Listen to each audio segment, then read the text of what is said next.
Hello everyone, सभी को good morning. कैसे हो आप लोग? आई होप आप सभी लोग अच्छे होंगे और एकदम स्वस्थ होंगे। तो माय डियर स्टूडेंट, आज की सेशन काफ़ी ज़्यादा इंटरेस्टिंग होने वाली है, काफ़ी ज़्यादा इंफॉर्मेटिव होगी, क्योंकि आज की सेशन में हम लोग बायोलॉजी के मोस्ट इम्पॉर्टेंट क्वेश्चन को करने जा रहे हैं, जो आपके बिहार पैरामेडिकल 2023 के एग्जाम पॉइंट व्यू से काफ़ी ज़्यादा इंटरेस्टिंग और काफ़ी ज़्यादा इम्पॉर्टेंट होगी।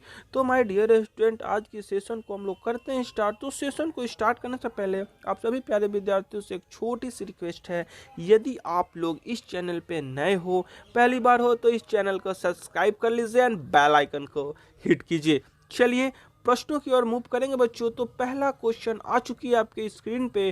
तो यहाँ पे आप सभी को बतानी है, मानव में कितनी कशेरुकाएं होती हैं? जी हाँ, बताएंगे सभी बच्चे बिल्कुल फास्ट यहाँ पे। जी हाँ दोस्तों, आज की सेशन काफ़ी ज़्यादा इंफॉर्मेटिव होगी, तो जल्दी से इस वीडियो को शेयर कर दीजिए ताकि और भी स्टूडेंट इस क्लास से जुड़ जाएं और आज की सेशन काफ़ी ज़्यादा इंटरेस्टिंग कर दी जाए। तो बिल्कुल फास्ट करेंगे। Option A 31, option B 32, option C 33 और ऑप्शन डी 34। मानव में कितनी कशेरुकाएं होती हैं? तो वेल डन बच्चों, अगर आप सभी प्यारे विद्यार्थियों के द्वारा आंसर आ रही है option number C, it is correct answer. मानव में 33 कशेरुकाएं होती है। ठीक है, चलिए इसी के साथ बढ़ेंगे हम लोग अगले प्रश्नों की तरफ। और अगला प्रश्न भी आप सभी प्यारे विद्यार्थियों के स्क्रीन पे, और यहाँ पे करेंगे आंसर आप लोग, ऑर्थोपोडा का जंतु कौन सा है? जी हाँ, ऑर्थोपोडा का जंतु कौन सा है? ऑप्शन ए है जोक, option B Nereis, option C दीमक और ऑप्शन डी ऑक्टोपस। जी हाँ, बिल्कुल फास्ट यहाँ पे बताएं आप सभी बच्चे। काफ़ी इंटरेस्टिंग सेशन है बच्चों। यहाँ पे वीवीआई प्रश्न भी है ये। ठीक है, ये पूछ रखा है आपके एग्ज़ाम में, यानी आपके बिहार पीएमपीएमएम की एग्ज़ाम में बच्चों ये पूछ रखा है। तो आप लोग बिल्कुल फास्ट यहाँ पे करेंगे। ऑर्थोपोडा का जंतु कौन सा है? जोक है, नेरिस है, दीमक है या ऑक्टोपस है? जी हाँ, तो well done my dear student. अगर आप सभी लोग ऑप्शन नंबर जी हाँ सी को लॉक किए हो, देन आंसर आपका सही है। ऑर्थोपोडा का जंतु दीमक होता है। ठीक है, अगर बात की जाए बच्चों यहाँ पे ऑर्थोपोडा का, तो आप लोग बच्चों यहाँ पे लिख लीजिएगा, स्टार मार्क इसको दे दीजिएगा। और स्टार मार्क देने के बाद बच्चों आप लोग लिख लीजिएगा ऑर्थोपोडा। जी हाँ, यहाँ पे बिल्कुल फास्ट आप लोग लिखेंगे, ऑर्थोपोडा प्राणी जगत का सबसे बड़ा संघ है। जी हाँ, ऑर्थोपोडा प्राणी जगत का सबसे बड़ा संघ है। ठीक है, तो बिल्कुल फास्ट आप सभी यहाँ पे लिखिएगा, इम्पॉर्टेंट ये क्वेश्चन रहेगी आपके लिए। सबसे बड़ा संघ है। ठीक है, क्योंकि बच्चों आपके पेपर में पूछ दिया जा सकता है कि प्राणी जगत का सबसे बड़ा संघ कौन है, तो आप लोग का आंसर क्या रहेगा बच्चों? तो ऑर्थोपोडा रहेगा। ठीक है, तो यहाँ पे आप लोग याद रखेंगे और इसको नोट भी कर लीजिएगा वीवीआई प्रश्न के रूप में। ठीक है दोस्तों, चलिए इसी के साथ नेक्स्ट प्रश्नों की ओर हम लोग मूव करेंगे। और नेक्स्ट क्वेश्चन भी आप सभी के स्क्रीन पे और बताएंगे आप सभी बिल्कुल फास्ट। यहाँ पे काफ़ी इंपॉर्टेंट सवाल है बच्चों, और जो भी कैंडिडेट यहाँ पे क्वेश्चंस को कर रहे हैं तो आप लोग नोट भी जरूर कीजिएगा, जो भी विद्यार्थी इस क्लास को कर रहे हैं, क्योंकि यहाँ पे जो भी बायोलॉजी का बच्चों ये प्रश्न लाया गया है, काफ़ी सिलेक्टेड प्रश्न है और आपके परीक्षा के दृष्टिकोण से बहुत ज़्यादा ही इंपॉर्टेंट होने वाली है। तो बिल्कुल फास्ट करेंगे आप सभी आंसर। किस तत्व की कमी से पादप की पत्तियां पीले रंग की दिखाई देने लगती है? जी हाँ, आप सभी ने बच्चों देखा होगा पेड़ को। ठीक है, तो पेड़ में पीले रंग की जो पत्ते होते हैं वो किसकी कमी से होती है? वो तत्व का नाम आपको बताना है, उस एलिमेंट का नाम आप सभी को बताना है। बिल्कुल फास्ट यहाँ पे सभी बच्चे आंसर करेंगे। ऑप्शन है iron, option B sulphur, option C calcium और ऑप्शन डी पोटेशियम। जी हाँ, बिल्कुल फास्ट यहाँ पे करनी है आप सभी को answer. Due to the deficiency of which element the leaves of the planet start appearing yellow? किसके कारण यहाँ पे जो भी है पत्तियां वो पीले रंग की दिखाई देने लगती है, उस तत्व का नाम आप सभी को यहाँ पे बतानी है। बिल्कुल फास्ट यहाँ पे करेंगे सभी विद्यार्थी आंसर। मैं देख रहा हूँ कितने बच्चे यहाँ पे कमेंट करते हैं। जी हाँ, इस प्रश्न का राइट आंसर बच्चे जल्दी से कमेंट बॉक्स में कमेंट करेंगे। तो वेल डन बच्चों, अगर आप सभी लोग ऑप्शन नंबर डी को लॉक किए हो, देन आंसर आपका सही है, पोटेशियम। जी हाँ बच्चों, यहाँ पे पोटेशियम पौधों का एक मुख्य तत्व भी होता है। आप लोग याद रखेंगे, यहाँ पे लिख लीजिए बच्चों, पोटेशियम और इसी के कारण बच्चों यहाँ पे जो भी आप लोग देखते हो, जो भी पेड़ के जो पत्ते होते हैं वो पीले रंग के किसके कारण दिखाई देते हैं, उस एलिमेंट का नाम क्या है? तो उस एलिमेंट का नाम बच्चों यहाँ पे पोटेशियम है। ठीक है, और यहाँ पे ये भी प्रश्न यहाँ पे पूछ दिया जा सकता है बच्चों कि पोटेशियम पौधे का क्या है? तो बच्चों ये एक मुख्य पोषक तत्व होता है। ठीक है, तो आप लोग लिख लीजिएगा इस प्रश्न को कि पोटेशियम जो है आपका वो पौधों का मुख्य पोषक तत्व होता है। ठीक है, पोटेशियम बच्चों यह आपको पौधों का मुख्य पोषक तत्व होता है। ठीक है, मुख्य पोषक तत्व होता है, यानी वो बहुत ही इंपॉर्टेंट ये एलिमेंट होता है पौधों के लिए। तो यहाँ पे इस चीज को आप लोग लिख लीजिएगा। ठीक है जी हाँ, चलिए बढ़ेंगे हम लोग अगले प्रश्नों की और अगला प्रश्न भी आप सभी प्यारे विद्यार्थियों के स्क्रीन पे और बिल्कुल फास्ट करेंगे आंसर। यहाँ पे ताप नियंत्रण केंद्र किस भाग में स्थित होता है? जी हाँ बच्चों, in which part is the temperature control center located. जी हाँ, यानी जो भी यहाँ पे टेम्परेचर को जो नियंत्रण करता है उसका केंद्र किस भाग में होता है? बिल्कुल फास्ट करेंगे। जी हाँ, ऑप्शन ए हो गया स्पाइनल कोड, ऑप्शन बी हो गया सेरिब्रम, ऑप्शन सी हो गया पिट्यूटरी, ऑप्शन डी हो गया आपको हाइपोथैलेमस। जी हाँ, बिल्कुल फास्ट यहाँ पे आप सभी को आंसर करनी है, इसकी करेक्ट आंसर क्या होगी? तो वेल डन बच्चों, अगर आप सभी प्यारे विद्यार्थियों के द्वारा आंसर आ रही है option number D, it is correct answer. यहाँ पे राइट आंसर हो जाएगा बच्चों हाइपोथैलेमस। जी हाँ, option D is the correct answer. चलिए इसी के साथ बढ़ेंगे हम लोग अगले प्रश्नों की और अगला प्रश्न भी आप सभी प्यारे विद्यार्थियों के स्क्रीन पे और बिल्कुल फास्ट करेंगे आंसर। यहाँ पे निम्नलिखित में से मनुष्य की आंत में पाए जाने वाला जीवाणु है। काफी इंपॉर्टेंट प्रश्न बच्चों, आप लोग इसको VBI लिख लीजिए। ठीक है, स्टार मार्क बच्चों लगा लो और यहाँ पे आंसर करो आप लोग। ह्यूमन इंटेस्टाइन में बच्चों एक प्रकार की बैक्टीरिया पाई जाती है, एक प्रकार का जीवाणु होता है, उस जीवाणु का नाम आप सभी को बतानी है। तो चलिए बढ़ते हैं ऑप्शनों की और बिल्कुल फास्ट करेंगे आंसर आप लोग। ऑप्शन ए हो गया vibrio cholerae, option B E coli, option C bacillus anthracis, option C हो गया लाइजोबियम। जी हाँ, बिल्कुल फास्ट करेंगे आंसर यहाँ पे। तो वेल डन बच्चों, अगर आप सभी लोग ऑप्शन नंबर डी को लॉक किए हो देन आंसर आपका सही है।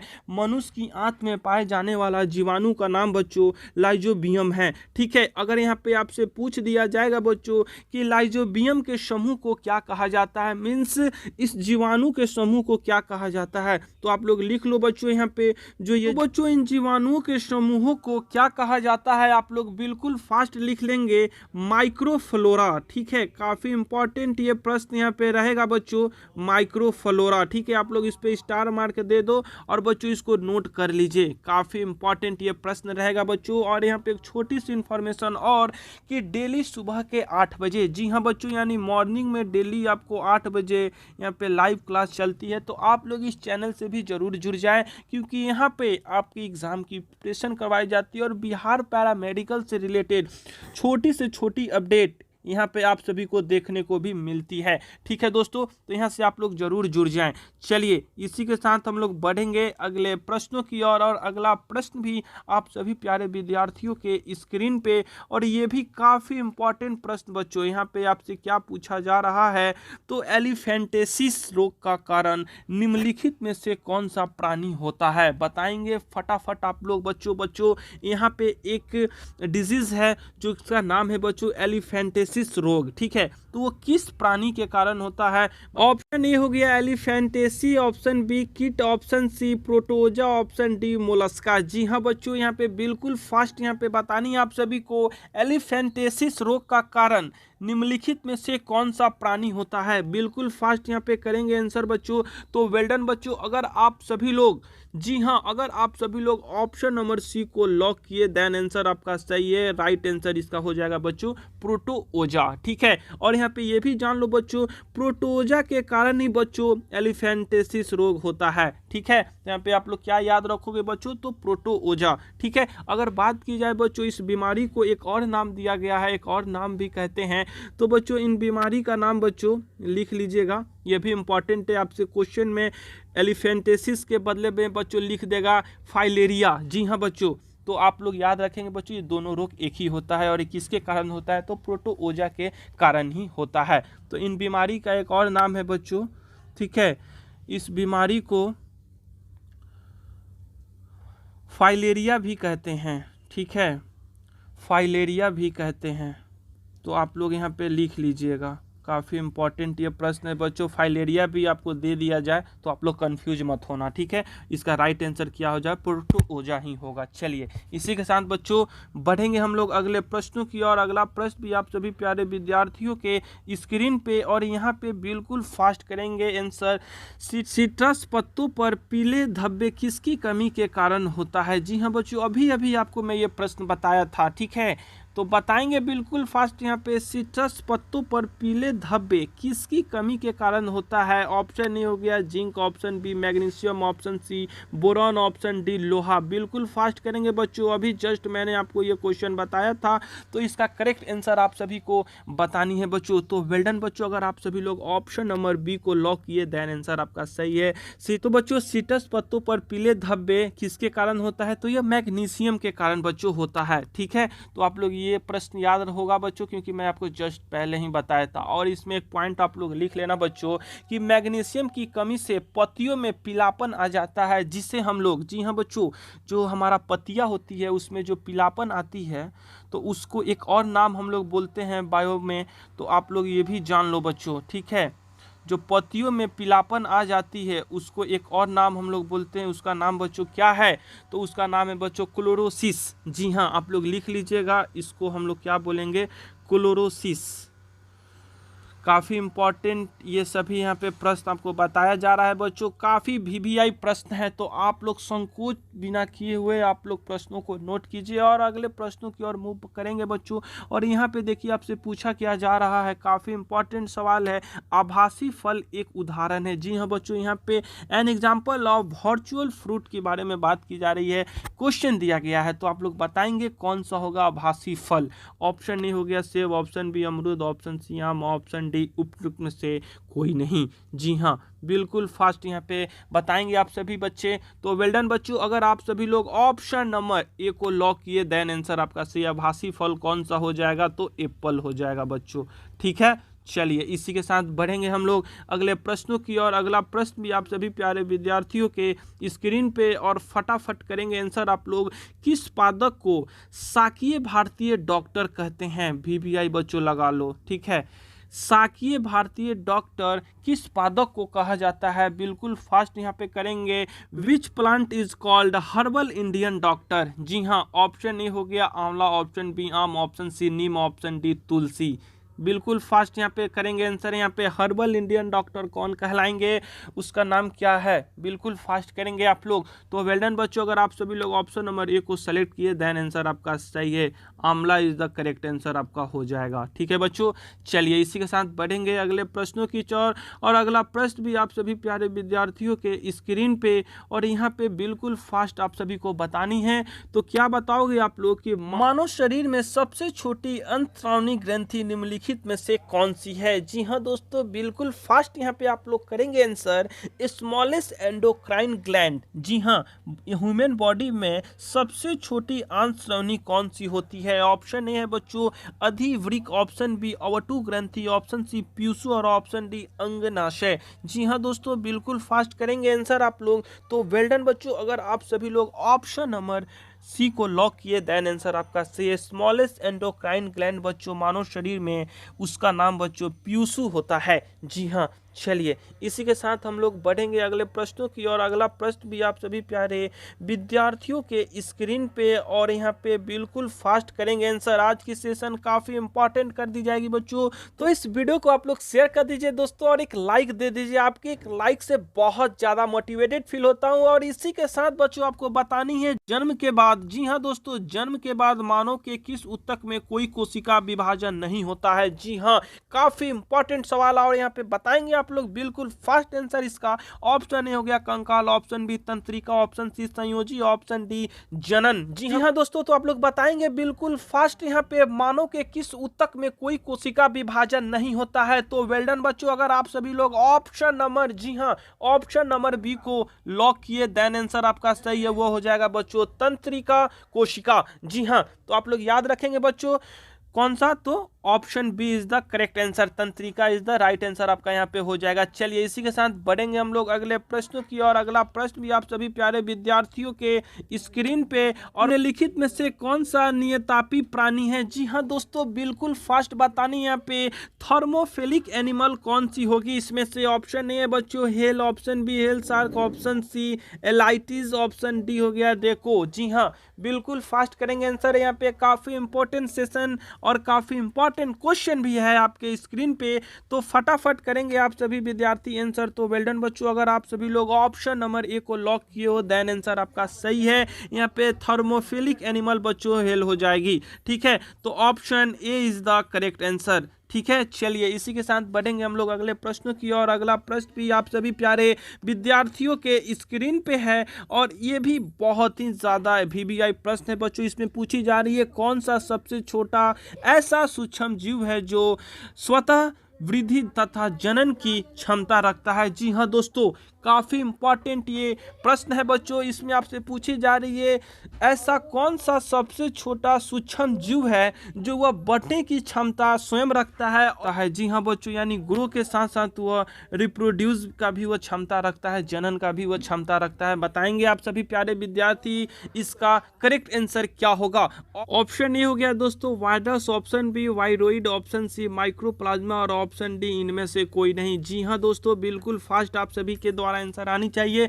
तो वेल डन बच्चों, अगर आप सभी लोग ऑप्शन नंबर सी को लॉक किए हो देन आंसर आपका सही है। Option C is the correct answer, microplasma हो जाएगा बच्चों। इसके पास बच्चों यहाँ पे वृद्धि तथा जनन की क्षमता होती है, सबसे छोटा जीव है ये। ठीक है, तो सबसे छोटा जीव बच्चों कौन सा है, माइक्रोप्लाज्मा है, और इसी माइक्रोप्लाज्मा के पास बच्चों यहाँ पे ग्रो और रिप्रोड्यूस का यहाँ पे क्षमता होता है, एबिलिटी होती है। ठीक है दोस्तों, तो क्या आप लोग याद रखोगे option C is the correct answer. चलिए इसी के साथ बढ़ेंगे हम लोग अगले प्रश्नों की और अगला प्रश्न भी आप सभी प्यारे विद्यार्थियों के स्क्रीन पे, और बिल्कुल फास्ट करेंगे आंसर। निम्नलिखित में से जल जनित रोग कौन सा है। जी हाँ दोस्तों, जल जनित रोग यानी जल से उत्पन्न होने वाला रोग कौन सा है, बताएंगे फटाफट। ऑप्शन ए मधुमेह, ऑप्शन बी हैजा, ऑप्शन सी चेचक, ऑप्शन डी मलेरिया। जी हाँ, काफ़ी इंपॉर्टेंट सेशन रहेगा बच्चों, तो आप लोग बिल्कुल फास्ट करेंगे आंसर यहाँ पे।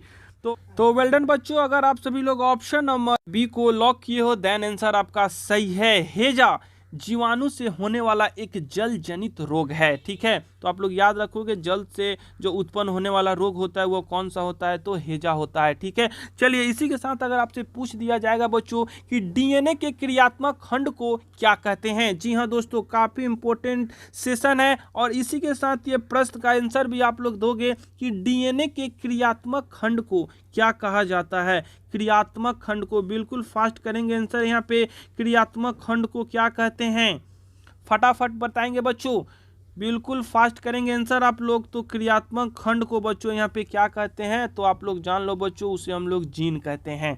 ठीक है, क्या कहते हैं, तो जीन। तो यहाँ पे जीन इसकी करेक्ट आंसर हो जाएगी। इसको स्टार मार्क देके बच्चों इसका यहाँ पे क्वेश्चन के रूप में आप लोग लिख लीजिएगा। ठीक है, चलिए इसी के साथ हम लोग अगले प्रश्नों पे भी आ गए हैं, और अगला प्रश्न आपसे क्या पूछ रहा है, अनुवांशिक यूनिट अर्थात जीन होते हैं, क्या होते हैं, बिल्कुल फास्ट करेंगे। ऑप्शन ए है बच्चों केंद्रीय झिलक में, ऑप्शन बी गुणसूत्रों में, ऑप्शन सी लाइजोसोम में, ऑप्शन सी कोशिका कला में। वेल डन बच्चों, अगर आप सभी लोग ऑप्शन नंबर बिल्कुल फास्ट करेंगे, ऑप्शन नंबर बी को लॉक किए देन आंसर आपका सही है। अनुवांशिक यूनिट अर्थात जीन गुणसूत्रों में होते हैं। ठीक है दोस्तों, तो option B is the correct answer. चलिए इसी के साथ बढ़ेंगे हम लोग अगले प्रश्नों की ओर, और अगला प्रश्न भी आप सभी प्यारे विद्यार्थियों के स्क्रीन पे, और फटाफट करेंगे आंसर आप लोग। डीएनए में पाए जाने वाला प्यूरिन्स है। जी हाँ दोस्तों, डीएनए में जो पाए जाने वाला जो प्यूरिन्स है वो बताएंगे क्या है। ऑप्शन ए है एडेनिन तथा साइटोसिन, ऑप्शन बी हो गया एडेनिन तथा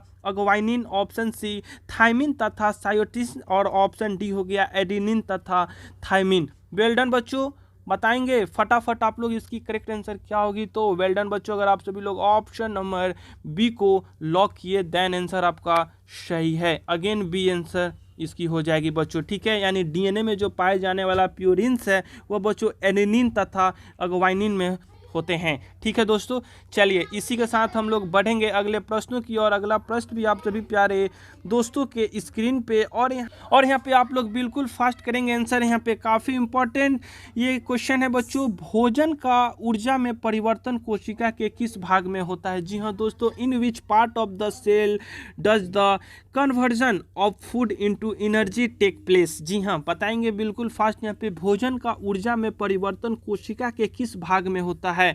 तो ऑप्शन ए हो गया केंद्रक, option B chloroplast, option B हो गया राइबोसोम, ऑप्शन सी हो गया माइक्रोकॉन्ड्रिया। जी हाँ दोस्तों बिल्कुल करेंगे आप लोग। करेक्ट आंसर इसकी क्या होगी, सही उत्तर इसका इस प्यारे से प्रश्न का, तो अगर आप सभी लोग ऑप्शन नंबर डी को लॉक किए हो देन आंसर आपका सही है, माइक्रोकॉन्ड्रिया हो जाएगा बच्चों इसकी करेक्ट आंसर। ठीक है, तो option D is the right answer. चलिए इसी के साथ अगला प्रश्न भी आप सभी प्यारे विद्यार्थियों के स्क्रीन पे, कोशिका सिद्धांत का प्रतिपादन किसने किया? जी हाँ दोस्तों, सेल थ्योरी का प्रतिपादन किसने किया था बताएंगे बिल्कुल फास्ट। यहाँ पे ऑप्शन ए हो गया डाल्विन और वेलेस, ऑप्शन बी मेंडल और मार्गल, ऑप्शन सी स्लाइडेन और स्वान और ऑप्शन डी हो गया बच्चों हक्सले। बताएंगे फटाफट आप सभी इसकी करेक्ट आंसर क्या होगी।